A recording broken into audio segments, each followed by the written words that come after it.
Magandang oras sa lahat ng ating mga kababayan. Update muna tayo sa magiging lagay ng ating panahon ngayong araw at sa susunod na 24 oras. Update po tayo kay Bagyong Emong na ngayon ay kinikilala bilang isa sa pinakamalalakas na bagyong tumama sa Pangasinan. Saan naman kaya papunta ang direksyon nito ngayon? At alamin din natin ang pinaka-latest na detalye sa mga lugar na ngayon ay nasa ilalim pa rin ng Tropical Cyclone Wind Signal. Sa pinakauling datos ng Pag-asa, bagyang humina na si Bagyong Emong at isa na lamang tropical storm. Bagamat humina na si Emong, huwag tayong magpakampante kabayan dahil ang kanyang malawak na sakop na sentro at mata nito ay patuloy na nagdadala ng malalakas na hangin at pag-ulan lalo na sa mga lugar sa hilagang bahagi ng Luzon. Matapos ngang dumaan ni Emong malapit sa Babuyan Islands, ngayon ay papalapit na ito sa Batanes. Base sa pinakauling datos ng Pag-asa, ang huling lokasyon ng sentro ng Tropical Storm Emong ay namataan sa karagatang malapit sa Sabtang, Batanes. May taglay pa rin ito na maximum sustained winds na aabot sa 90 km per hour, malapit sa gitna at may bugso na hangin na umaabot hanggang 120 km per hour. Kahit naging tropical storm na lang ito ay nanatiling mapanganib pa rin ang epekto nito sa bansa. Sa kasalukuyan, patuloy itong kumikilos pahilagang silangan sa bilis na 40 km per hour. Ang lakas ng hanging dala ni Emong ay umaabot hanggang 400 km mula sa gitna, kaya ramdam pa rin ang lakas nito. Dahil dito, nakatas pa rin ngayon ang Tropical Cyclone Wind Signal sa iba't ibang bahagi ng Luzon. Nasa ilalim ng Signal number 2 ang mga lugar sa Batanes at Babuyan Islands. Dahil dito, asahan ang gale force winds na may lakas hanggang 88 km per hour sa loob ng susunod na 24 oras. Mag-ingat dahil may banta ito ng minor to moderate threat sa buhay at ari-arian.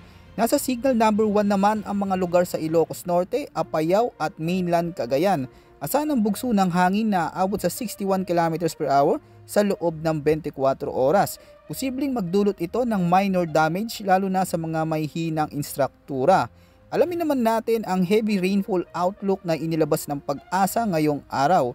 Inaasahan ng 100 hanggang 200 mm na buhos ng ulan sa mga lugar sa Ilocos Norte, Abra, Ilocos Sur, La Union, Benguet, Pangasinan, mga lalawigan sa Zambales, Bataan, Cavite, Batangas at Occidental Mindoro. Aabot naman sa 50 to 100 mm sa Apayao, Cagayan, Kalinga, Mountain Province, Tarlac, Pampanga, Bulacan, Metro Manila, Rizal, mga probinsya sa Quezon, Marinduque, Occidental Mindoro, Romblon at sa Antique. Bukas araw ng Sunday, July 27, uulanin pa rin ang mga lugar sa Pangasinan, Zambales, Bataan at sa Occidental Mindoro. Nasa 50 to 100 mm naman ang inaasahan sa Ilocos Sur, La Union, mga probinsya sa Batangas at sa Oriental Mindoro. At pagsapit ng July 28, may pag-ulan pa rin na aabot sa 50 hanggang 100 mm sa Zambales, Bataan at Occidental Mindoro. Samantala, update naman tayo sa magiging track at intensity outlook ni Bagyong Emong. Base sa pinakauling datos gamit ang International Weather Model, nagpapakita na mabilis itong kumikilos pahilagang silangan habang unti-unti na itong humihina. At sa forecast track nito, inaasang lalabas ng Philippine Area of Responsibility si Bagyong Emong bukas ng umaga at magiging isang LPA na lang pagsapit ng gabi habang tinatahak nito ang direksyon pa East China Sea.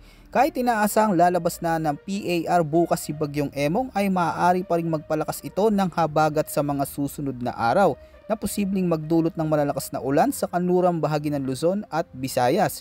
Samantala, yung isa pang bagyo na nasa labas pa ng Philippine Area of Responsibility, patuloy ang pagkilos nito pahilaga sa mga susunod na araw. Bagamat wala ito sa loob ng bansa, ito ang magiging pangunahing dahilan kung bakit patuloy ang pag-iral ng habagat.